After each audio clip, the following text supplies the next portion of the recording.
have to go this way. Where is the vertex always located?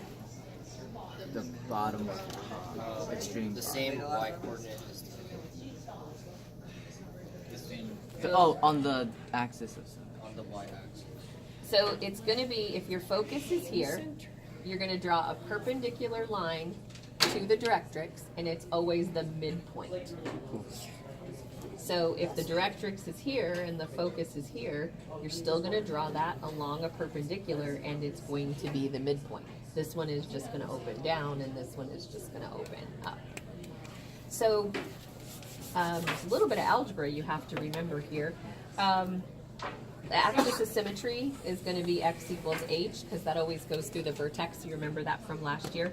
The directrix was a little different. The directrix is y equals k minus 1 over 4a. Well, that looks lovely. A is this term, so, and k is here. So you're just going to plug in. Oh, okay. I was gonna say, because when I was doing the parabola problems, the h, you had to like invert that or something. Like, you had to like. Because it's minus h here, so when it's minus h, you always have to take the opposite of it to go here. Okay. Because this one is the opposite of h and this one is h. So if this was like minus 5, you'd put 5. Okay. If this one was plus 3, you'd put minus 3. Because this tells you it's the opposite of h. Okay, does that make sense to everyone? So this you're just going to plug in. This is always going to be, for the parabolas we're doing, upward facing and downward facing, this line, the axis of symmetry, is always going to go this way. But the directrix is always going to go this way. So you just want to look at these. This, again, something you just kind of need to memorize. It's upward if a is greater than 0, downward if it's less than 0. You knew that last year. The length of the lattice rectum. They don't really ask many questions about the lattice rectum. Thank you. Thanks, Elizabeth. Jose. Shadow Ridge wants to know what classes you're taking. Alexis. And Kaden. Can you pass it back to her, please? And this is Kaden's, if you guys would. Thank you. They're not really going to ask anything about the lattice rectum. Isn't it just a absolute value of Honey. It's the absolute value of 1 over a. Yeah. Yes. Okay, so here's where, if I give you an equation like y equals 3 times x minus 4 minus 7. So what are some questions they could ask you? What is the vertex? They could say, what's the vertex? Okay, well, we know vertex is hk. So what's that going to be? 4 negative 4 negative 7. They could ask you, what's the equation for the axis of symmetry? Axis of symmetry is going to be x equals h, right? x equals 4. Has to go through, it has to be a vertical line going through the vertex. So it's going to be x equals 4. Directrix. So it's y equals k minus 1 over 4a, right? So k is negative 7 minus 1 over 12. So that's going to be negative 7 and 1, 12. Okay, make sense? Basically, all Okay. you need to know is the formula. Now, that's nice if they give it to you in vertex form. What if they give it to you in standard form? Yes. Don't you like when it is standard form? Don't you like? For me, I just convert it into vertex form by completing the square. So let's take y equals 3x squared plus 24x, because I don't want to take that. It's going to be weird. Plus 50. So this is the equation of your parabola. Tell me what you know about it so far. Not a slope. It is slope-like, because only lines have slopes. So it has a slope-ishness of 3. What else can you tell me? Opens up or opens down? Up. Opens up because a is positive. The lead coefficient is positive. It's a parabola. Is the focus above the directrix or is the directrix above the focus? Focus. The focus is above the Focus is directrix. above the directrix. So we could pull out, we have other ways of doing this, of finding the vertex. But probably what we want to do here is put it into vertex form so we can pull out everything that we need. So to do that, the first thing you're going to do is you're going to pull out the greatest common factor of anything that you have in all three terms.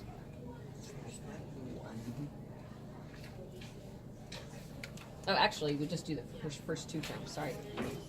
The 50 doesn't matter. So what can we pull out of here? 3. We can pull out a 3. We could pull out an x too, but then we're going to take x squared plus 8. 8x. 8. X. And we're going to keep our plus 50 here. Remember when we did factoring by grouping last year? That's really what we're doing here. So now, wait, why did I? Oh, yeah, because you need that to complete the square. I said, why didn't you take out the x? It wouldn't work. Okay, so now we're going to look at this part and we're going to complete the square. So completing the square is forced factoring.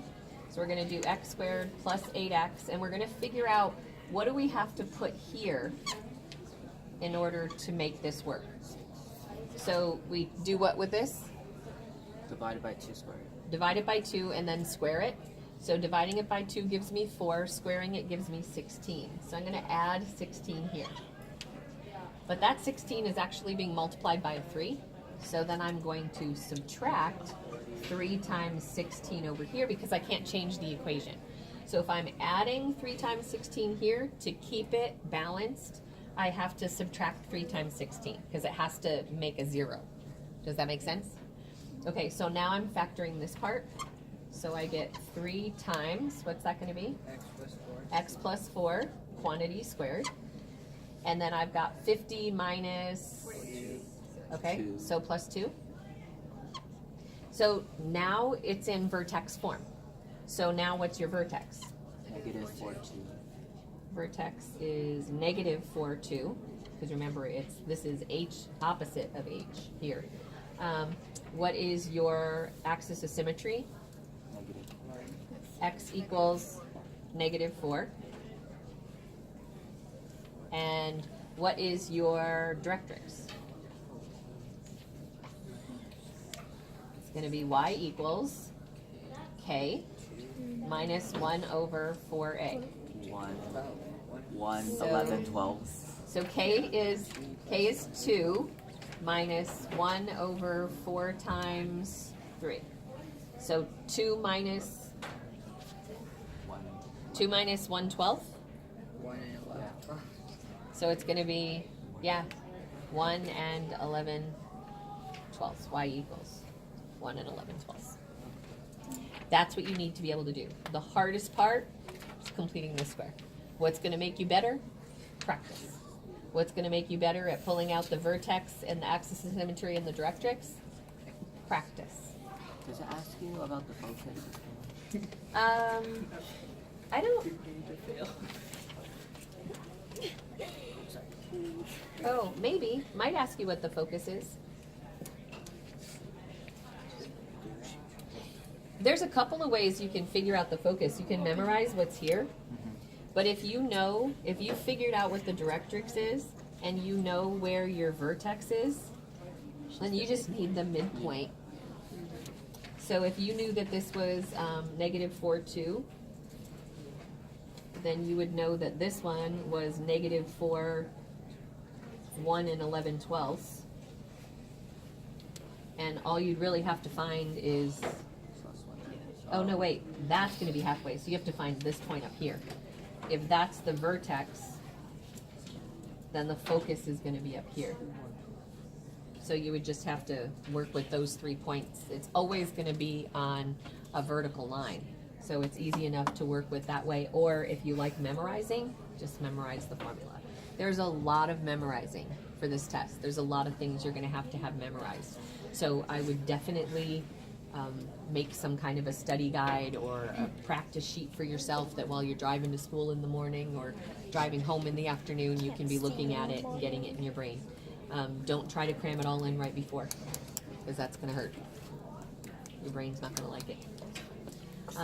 Anything else on parabolas? You wanna do another one of these? Sure. I don't know if I have one from the book this time, so it might get ugly.